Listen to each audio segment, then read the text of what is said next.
এই প্রিয়া, আজকে তো প্র্যাকটিক্যাল খাতা জমা দেওয়ার লাস্ট ডেট, তোর হয়েছে? আমার তো কবে হয়ে গেছে। কিন্তু কিন্তু কি? রিয়া আমার খাতা 4 দিন আগে নিয়ে গেছে। বা রে বা, 2 দিন আগে যখন আমি তোকে খাতা চাইলাম তখন তুই বললি তোর হয়নি। এখন তুই খাতা রিয়াকে দিয়ে বসে আছিস। সরি রে, আমি বুঝিনি ও আমার সাথে এরকম করবে। আমাকে মিথ্যে বললি কেন তুই? রিয়াই আমাকে বলেছিল রে তোকে যেন না বলি।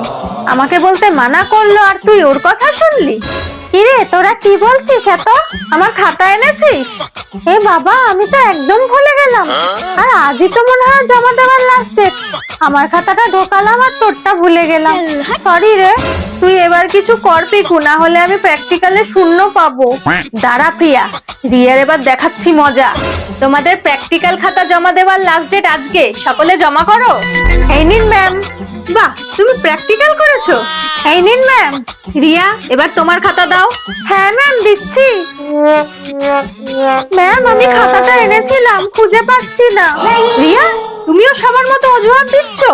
সত্যি বলছি ম্যাম, আমি এনেছিলাম। রিয়া, পিকু সবাই প্র্যাকটিক্যাল খাতা জমা দিয়েছে, তোমাকে বাধ্য হয়ে আমায় 0 দিতে হবে। কোথায় গেল আমার খাতাটা? কিছুক্ষণ আগে। এই নে প্রিয়া, এটা রিয়ার খাতা। ওর নামের লেবেলটা তুলে তোর নামটা লিখে দে। কি বলছিস তুই? এটা করা ঠিক হবে না। বেশি ভালো মানুষই করিস না প্রিয়া। ও তোকে নম্বর পেতে দেবে না বলে তোর খাতা ইচ্ছে করে আটকে রাখলো, আর তুই এটা জেনেও চুপ করে থাকবি? আচ্ছা ঠিক আছে, দে, নে ধর। এবারে রিয়া বুঝবে ও কার সাথে পাঙ্গা নিয়েছে।